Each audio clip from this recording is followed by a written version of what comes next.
What is the pleasure of the Honorable Padilla?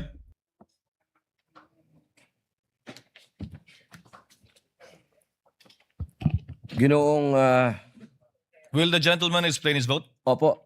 The gentleman may proceed. You have 2 minutes, sir. Maraming salamat po, Ginoong punong tagapamahala. Mga mahal kong kasama, sa loob po ng 4 na taon na ako po ay ibinoto ng ating mga kababayan at nagsilbing senador, ako po ay naging tagapangulo ng komite ng Constitutional Amendments.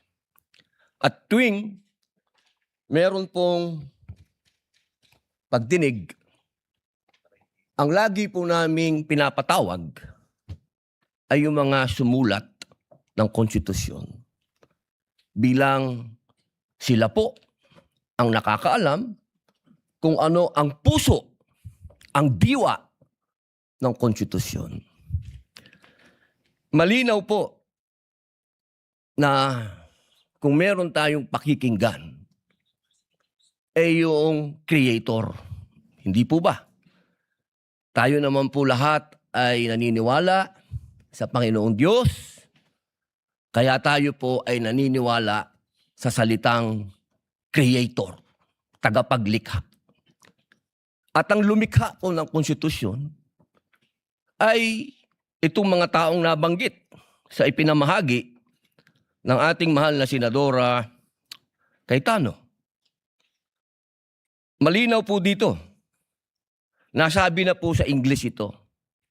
Mainam po ay sabihin po natin sa Tagalog upang mas maintindihan po ng ating mga kababayan.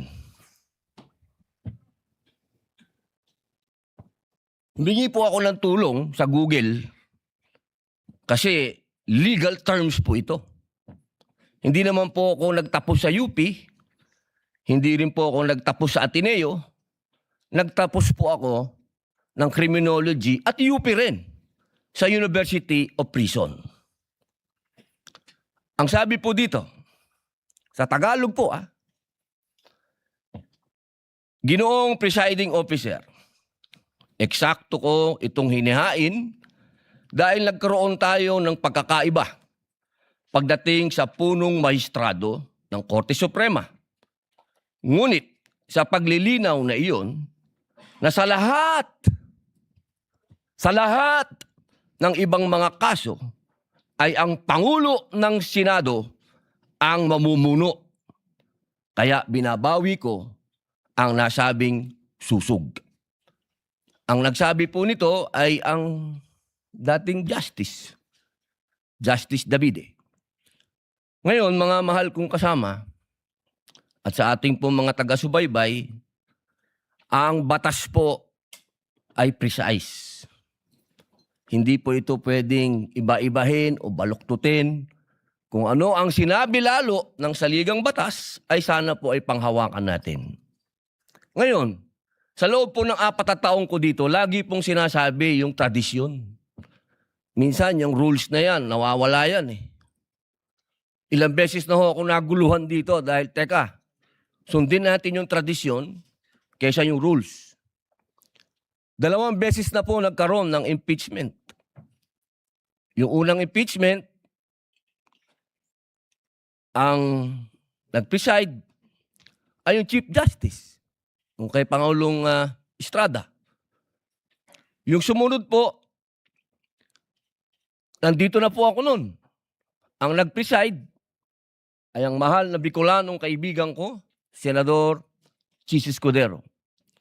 Yun po kasi yung nasasabi sa saligang batas at tradisyon. Yun na po yung nangyari. Ngayon, gusto ko pong tanungin yung mga kasama ko sa majority. Personal na tanong po ito. Nung hinihikayat po akong sumama sa majority, isa lang ang sinabi ko. Kung si Senator Chis Escudero ang kababayan kong Bicolano ang gagawin yung Senate President, lilipat ako sa inyo. Ang hindi ko maintindihan, bakit ngayon pinipilit natin na ang ating presiding officer si Chis Escudero. Ba't hindi natin siya ginawang Senate President nun? Yun lang po ang tanong ko. Maraming salamat. The remarks of the gentleman is noted. Senator Marcos, what is your pleasure, ma'am? The lady may do so. You have 2 minutes, ma'am. Kindly be mindful of the clock. Yes, thank you very much. Ang sabi sa atin nung bata tayo, kapag mali ang umpisa, mali na ang lahat na susunod. Ayoko naman magkamali sa umpisa pa lamang na napakahalagang paglilitis na ito. Unang-una, paulit-ulit na nating sinaad na ang ating saligang batas ay hindi maaring baluktutin. At napakaklaro nito. At ang sinasabi ng ating Constitution of 1987, Article 11, Section 3, Number 6, all other impeachable officers ang sinasabi, carving out therefore the exception that proves that rule, that the Chief Justice is the single exception, and otherwise, the presiding officer should be the Senate President. It is the exception that proves the rule. Palibasa na uso ang Latin, may kabaliktaran din sa kinote ni Senator Soto, expressio unius es exclusio alterius. Palibhasa, hindi naman in-exempt, ibig sabihin na laging dapat ang Senate President ang presiding officer.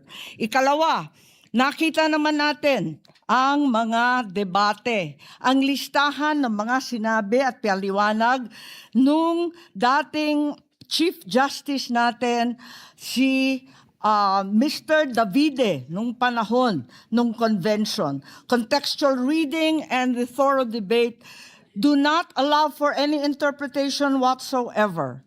And we should abide by that. Ikatlo, yung kaduda-dudang quorum nung June 3 na pinapaliwanag ng aming minority leader na hanggang ngayon nakatenga pa rin. Kung tutuusin, nung sinasabing na amyenda, yung Supreme Court petition ay pending pa. Kaya hindi karapat-dapat na yun ang sundan. Ikalima, it's not the impeachment court but the Senate that amended the rules. Kaya para sa akin, napakaraming dahilan. Huwag sana nating sayangin itong napakahalagang responsibilidad natin at huwag mag-umpisa sa mali itong paglilitis. Maraming salamat. Thank you, Senator Marcos. Duly noted and entered into the records. The pleasure of Senator Legarda. Senator Judge Legarda, rather.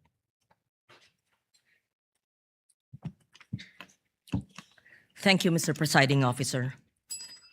Where the Constitution is The lady silent, will explain her vote or make a manifestation. it's a manifestation, which, The lady may proceed with which her seems like an manifestation. She has 2 explanation of minutes. vote. Thank you. Where the Constitution is silent, the intent of the framers should guide the choice of the presiding officer.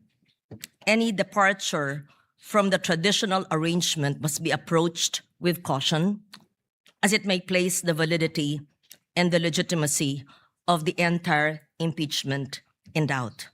Mr. Presiding Officer, I also respectfully place on record that there is a pending challenge before the Supreme Court involving the June 3rd Senate proceedings, including the authority of the body then that adopted Senate Resolution number 430.